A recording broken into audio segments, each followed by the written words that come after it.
அப்படி என்றால் இப்படி இவர்களை அரவணைப்பதுதான் இவர்களுக்கான தண்டனை.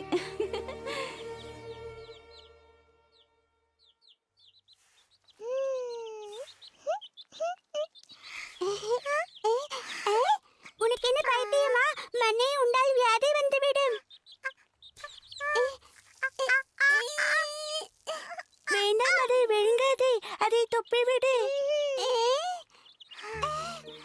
வேண்டாம் வேண்டாம் வேண்டாம், உன்னை மண்ணை உண்டு விட்டேன் என்று யசோதா அம்மா என்னை கோபித்துக் கொள்வார்.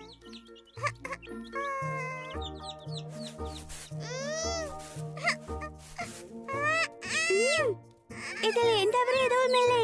எதுவும் தவறில்லை என்கிறாய்? கிருஷ்ணனுக்கு வியாதி வந்தால் அதை உண்ண வேண்டாம் என்று கூறினேன். எதை உண்டான்? மண். இது உண்மையா? நீ மண்ணை உண்டாயா? அவன் பொய் கூறுகிறான், அவன் வாயை பாருங்கள்.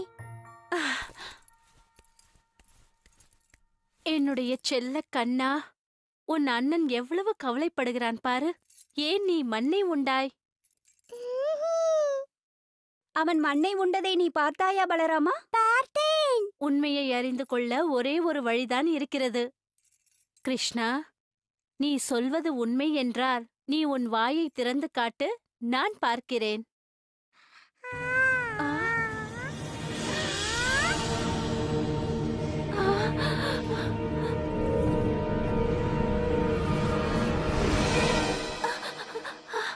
இது நான் கண்டது கனவுதானே?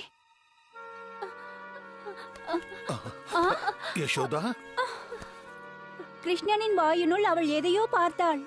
அவன் மண்ணை உண்டான். நான் இந்த பிரபஞ்சத்தையே அவன் வாயில் பார்த்தேன்.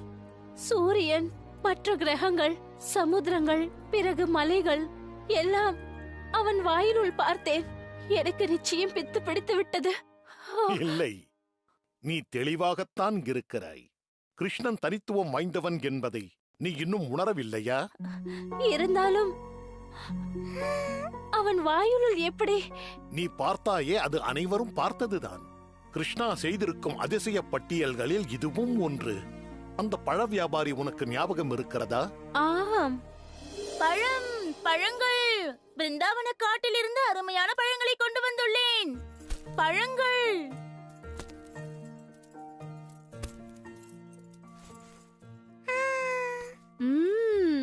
இந்த மாம்பழத்தின் வாசனை மிகவும் நன்றாக இருக்கிறது கிருஷ்ணா.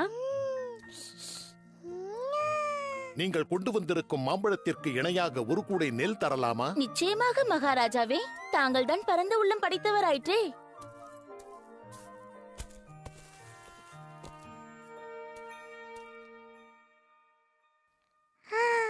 கிருஷ்ணனுக்கு பழம் வேண்டும்.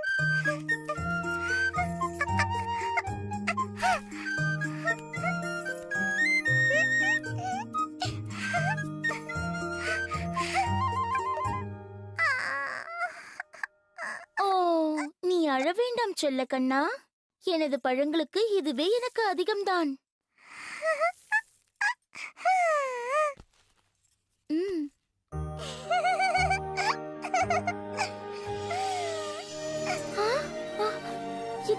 இது எப்படி சாத்தியம்? இது நிச்சயம் விஷ்ணுவின் ஆசீர்வாதமாக இருக்கும். ஆனால் அது விஷ்ணு கிடையாது. உன்னால் அதை உணர முடியவில்லையா யசோதா? அது நம் கிருஷ்ணனின் செயல்தான். ஆனால் எப்படி பறந்து விரிந்திருக்கும் பிரபஞ்சமானது இவனுடைய வாயினுள் எப்படி இருக்க முடியும்? முதலில் உன் வாயை திறந்து காட்டு. பார்த்தீர்களா, வாயில் மண்தான் இருக்கிறது. அது உண்மை இல்லை என்று எனக்கு தெரியும். நிச்சயம் எனக்கு பித்து பிடித்து விட்டது. இல்லை, அது நமது புதல்வனின் மாய சக்திதான்.